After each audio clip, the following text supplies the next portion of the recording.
Hello दोस्तों, आज हम पढ़ेंगे रेनफॉल मेजरमेंट के बारे में कि जो अपने बरसात होती है उसको अपन कैसे मेजर करते हैं। ठीक है, तो किसके द्वारा मेजर करते हैं, पर इसका इंस्ट्रूमेंट कौन सा होता है, वो रेन गेज होता है। ठीक है, ये हमेशा अपन में या सेंटीमीटर में इनको अपन मेजर करते हैं। ठीक है, उसके बाद आता है रेन गेज। अब जिससे अपन मेजर करते हैं रेन गेज से, वो कितने टाइप के होते हैं? दो टाइप के, नॉन रिकॉर्डिंग रेन गेज जिसको अपन ऑर्डिनरी रेन गेज बोलते हैं, एक होता है रिकॉर्डिंग रेन गेज।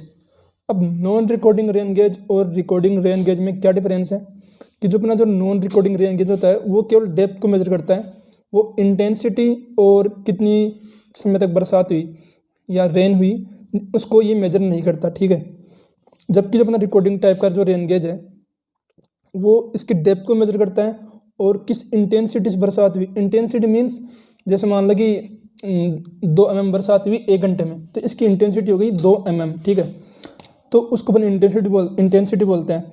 तो जो रिकॉर्डिंग रेन गेज होते हैं वो इसकी डेप्थ को मेजर करते हैं, इंटेंसिटी को मेजर करते हैं और कितने टाइम तक बरसात हुई यानी ड्यूरेशन, इन तीन चीज़ों को ये मेजर करते हैं। तो मेनली इसमें जो बेसिक डिफरेंस है वो यही है। ठीक है, अब अपना जो नॉन रिकॉर्डिंग रेन गेज है वो दो टाइप के होते हैं, एक होता है सीमेंस रेन गेज, एक होता है IMD standard rain gauge. IMD means Indian meteorological department. ठीक है, दूसरा अपना है रिकॉर्डिंग रेन गेज।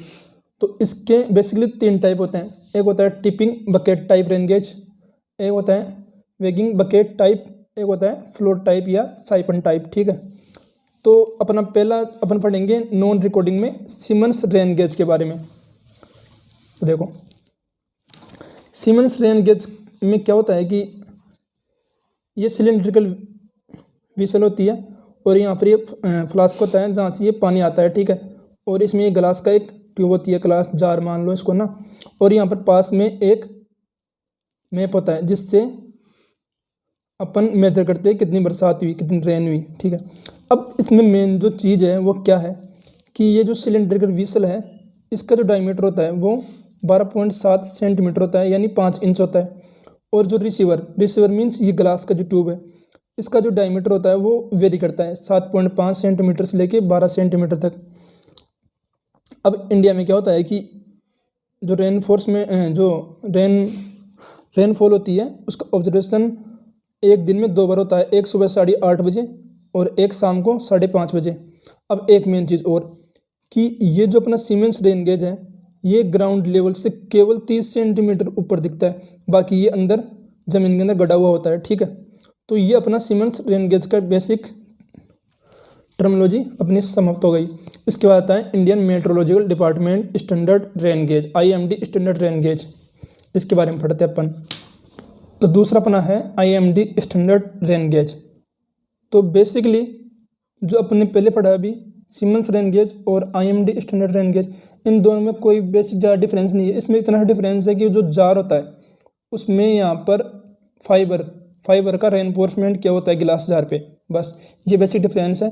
क्योंकि पहले 1970 या 1969 से पहले अपन वही यूज करते थे सीमेंस वाला, लेकिन उसके बाद थोड़ी उसमें डिफ़ॉल्ट कमी आई तो उसको दूर करने के लिए हमने IMD स्टैंडर्ड रेन गेज यहाँ पर इंडियन मेट्रोलॉजिकल डिपार्टमेंट ने दिया खुद के नाम से, और उसको फिर क्या किया कि ग्लास के फाइबर लगा दिया, तो बस वो हो गया अपना IMD स्टैंडर्ड रेन गेज।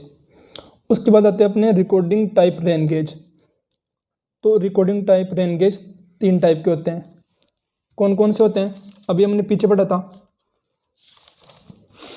पहला होता है टिपिंग बकेट टाइप, दूसरा होता है वेगिंग बकेट टाइप और तीसरा होता है फ्लोट बकेट टाइप यानी फ्लोट टाइप। तो इसके बारे में हम डिस्कस करेंगे 1 बाय 1। तो अपना पहला है tipping bucket type rain gauge. अब इसमें क्या होता है कि यहाँ से रेनफॉल होती है ऊपर से, ये रिसीवर लेता है। ठीक है, फिर ये फनल के थ्रू नीचे आता है टिपिंग बकेट पे। अब जो टिपिंग बकेट है इनका कुछ मैकेनिज्म होता है। ठीक है, उसके थ्रू फिर ये स्टोरेज टैंक में आता है और फिर ये मेजरिंग ट्यूब में आता है। तो ये मेजरिंग ट्यूब इसका मेजर कर लेती है कि कितनी बरसात हुई, कितना जो रेनफॉल हुआ वो उसकी जो अमाउंट वो कितना है। अच्छा ठीक है, अब मेन चीज़ इसमें क्या है, जैसे नाम में दिख रहा है कि टिपिंग बकेट है, तो टिपिंग बकेट है उसको देखो अपन समझते हैं कैसे इसकी मैकेनिज्म होती है। होगा कि यहाँ से आया रेनफॉल, फिर ये इस टिपिंग बकेट में आ गया। यहाँ पर क्या होता है कि 2 टिपिंग बकेट होती है। ठीक है, इस टिपिंग बकेट में आया। अब कुछ टाइम बाद क्या हुआ कि ये भर गई, ये पर गई तो क्या होगी, ये ऐसे होगी बिल्कुल, है ना, ऐसे हो जाएगी और फिर इसमें आने लग जाएगा, ठीक है। फिर थोड़ी देर बाद ये ऐसे हो जाएगी, फिर ऐसे होगी, फिर ऐसे होगी, फिर ऐसे होगी, ठीक है। तो बस इसकी ये मैकेनिज्म है और फिर ऐसे ये पानी इसमें आता रहता है, किसमें, स्टोरेज टैंक में। फिर मेजरिंग ट्यूब के द्वारा इसको मेजर कर लिया जाता है। अच्छा, इसकी जो लेंथ होती है वो 30 सेंटीमीटर होती है, ठीक है, ध्यान रखना। अब जो एक टिपिंग बकेट है वो 0.25 mm वाटर स्टोर कर सकती है, ठीक है। अब इसका जो मास कर्व होता है वो कैसा होता है बताओ। इसका मास कर्व कुछ ऐसा होता है, कैसा, ऐसा। क्यों, क्योंकि एक टाइम बकेट ऐसी होगी, फिर बकेट ऐसी होगी, ऐसे ऐसे, तो ठीक है, ये ऐसे ऐसे होते हुए फिर ऐसे हो जाएगी, ठीक है। इसका बकेट का जो मास कर्व कुछ ऐसा बन जाएगा। और मेनली ये जो टिपिंग बकेट टाइप का जो रेन गेज है वो मेनली हिली एरियाज में यूज किया जाता है, ठीक है। दूसरा अपन देखते हैं अब अपना अगला रिकॉर्डिंग टाइप रेन गेज। तो दूसरा अपना है weighing bucket type rain gauge. तो देखो इसमें क्या होता है कि ऊपर से रेनफॉल हुआ, ठीक है, ये रिसीवर के थ्रू, फनल के थ्रू आता हुआ कलेक्टिंग जार में इकट्ठा हो गया, ठीक है। अब यहाँ से क्या हुआ कि कलेक्टिंग जार में जैसे इकट्ठा होगा, यहाँ पर स्प्रिंग लगी हुई है तो ये धीरे धीरे नीचे नीचे आएगा, ठीक है, नीचे आएगा। अब इसकी सारी वैल्यू जितनी नीचे आएगा वो इस पेन आर्म में रिकॉर्ड हो जाएगी, ठीक है। और ये पेन आर्म क्या करेगा, ग्राफ के थ्रू अपनी रिकॉर्डिंग सारे दिखा देगा, ठीक है। तो ग्राफ में सारी रिकॉर्डिंग रिकॉर्ड हो गई, मतलब कितना पेन आर्म नीचे आया वो सारा ग्राफ में आ गया, ठीक है। अब जो मेन जो प्रॉब्लम होती है इसमें वो क्या होती है, क्योंकि अपन इसके वो क्या करते हैं, मैनुअली ऑपरेट करना पड़ता है। क्यों, क्योंकि ये कलेक्टिंग जार में पानी भर गया, अब ठीक है, इसकी कुछ होती है फिक्स वैल्यू, वॉल्यूम इसका फिक्स होता है। उसके बाद ये पानी बाहर जाएगा तो क्या करेंगे, अपन इसको बार बार अपने जाना पड़ेगा और अपने को इसको पानी बाहर निकालना पड़ेगा, तो ये मैनुअली ऑपरेट करना पड़ता है। तो इसका थोड़ा ड्रॉबैक है क्या, कि इसको अपन कोल्ड एरियाज में यूज़ करते हैं, या फिर अपन बोले तो जहाँ पर कम बरसात होगी जहाँ पर अपन इसको यूज़ करते हैं, या फिर इसको लाइट रेनफॉल हो जो एरिया है उसको हम वहाँ यूज़ करते हैं। या फिर हम बोले तो इसको रेनफॉल या स्नोफॉल। अब स्नोफॉल कहाँ पर होगी, जहाँ पर सर्दियों में होती है मैक्सिमम स्नोफॉल, तो जहाँ पर स्नोफॉल होती है वहाँ पर इनको हम यूज करते हैं। अब इसमें देखो इसका जो मास कर्व बनेगा वो कैसा बनेगा, कि कुछ टाइम में कितनी बरसात हुई और इधर तो है टाइम और इधर है अक्यूमुलेटिव रेनफॉल, कि पहले दिन 20 mm बरसात हुई, फिर दूसरे दिन तक 40 mm हो गई, ऐसे ये बढ़ती रहेगी, ठीक है। और इसके अंदर मतलब इसके अंदर जमा हो रही है वो इसमें बढ़ती रहेगी ऐसे ऐसे। अब इसका जो स्लोप है, यहाँ पर किसी पॉइंट मान लो, कोई स्लोप मान लो ना, तो स्लोप क्या होगा, जैसे मान लो टी एक्स टाइम पे कितना स्लोप हो इसका, del P upon del T.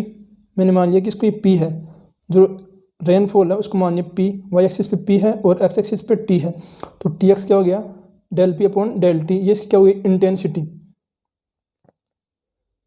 ठीक है, ये इसकी हो गई इंटेंसिटी। तो बस अपना ये इसकी वर्किंग प्रोसेस है जो हमने देख ली। तीसरा अपना है फ्लोट टाइप रेन गेज, इसको अपन बोलते हैं क्या, साइफन टाइप रेन गेज, क्योंकि इसके अंदर ये यहाँ पर साइफन होता है। अब देखो इसकी वर्किंग प्रोसेस क्या होती है, यहाँ से पानी रिसीवर के द्वारा आएगा नीचे, ये फ्लोट है, ये ऊपर जाएगा, मतलब ये तैरता रहता है, ठीक है, पानी के ऊपर तैरता रहता है। तो ये पॉइंटिंग जो पिन है, यहाँ पर पॉइंटिंग पिन होती है और ये ग्राफ होता है, ठीक है, और ये ड्रम होता है, रोटेटिंग ड्रम होता है, मतलब रोटेट करता रहता है वो, ठीक है। तो पॉइंटिंग पिन है तो ये ऊपर जाएगा फ्लोट, यहाँ से पानी आएगा, फ्लोट ऊपर जाएगा, तो ये पॉइंटिंग पिन ऊपर जाएगी, तो ये ड्रम रोटेट करेगा, तो वो ग्राफ पे वैल्यू शो करेगा, ठीक है। अब क्या होगा कि जैसे मान लो इसमें इतना पानी भर गया, तो ये जो फ्लोट है वो इसके थ्रू इस साइफन से जुड़ा हुआ है, ठीक है, किससे, साइफन से जुड़ा हुआ है, तो साइफन पे कुछ वैल्यू यहाँ तक आएगी, ठीक है। अब यहाँ पर वैल्यू आते क्या करता है कि पानी पूरा वापस खाली कर देता है। साइफन का काम क्या होता है कि पानी को जैसे उसके ऊपर तक आती है वापस पानी को पूरा खाली कर देता है। तो इसको अपन मैनुअली ऑपरेट करने की अपनी जरूरत नहीं पड़ती इसको ना। तो अपन इसको कहाँ पर यूज़ कर सकते हैं, इसको अपन हिली एरियाज में यूज़ कर सकते हैं। क्यों, वहाँ पर इसको बार बार अपने को यूज करने की जरूरत पड़ ही नहीं रही, तो हिली एरिया में अपने आराम से इसको यूज़ कर सकते हैं, ठीक है। बार बार खाली करने की अपने को जरूरत नहीं पड़ रही। ये इसमें पॉइंटिंग पिन होती है, ये इसमें रोटेटिंग ड्रम होता है, ग्राफ होता है, ये फ्लोट रोड होती है, ये रेक्टेंगुलर बॉक्स है। और अपना जो इंडियन मेट्रोलॉजिकल डिपार्टमेंट है वो भी मेनली इसी को यूज करता है, IS 52351969 कोड के अनुसार।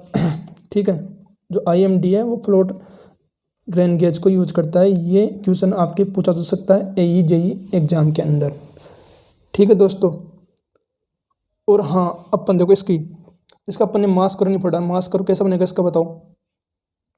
मास कर्व क्या होगा, कुछ टाइम तक तो ये ऐसे जाएगा, ठीक है, यानी फ्लोट ऊपर जाएगा, फिर एकदम से क्या होगा कि पिन नीचे आएगी, क्यों कि खाली कर देगा। तो जब खाली करेगा तब बिल्कुल एकदम से शार्प आएगा, फिर वापस ऊपर तक जाएगा, फिर एकदम से नीचे आएगा फ्लोट। तो इसका जो मास कर्व बनता है वो कुछ इस टाइप का बनता है। ठीक है, यानी ये बिल्कुल सीधा और ये ऐसे एक साथ खाली होगा। तो आज हमने क्या क्या पढ़ा, हमने पढ़ लिया नॉन रिकॉर्डिंग रेन गेज और recording rain gauge. Next video में हम पढ़ेंगे कि हम जो प्रेसिपिटेशन है उसकी अपन एवरेज डेप्थ कैसे निकालते हैं। ठीक है दोस्तों, मिलते हैं अगले वीडियो में, तब तक टाटा गुड बाय। सब्सक्राइब करना ना भूलें हमारे चैनल को।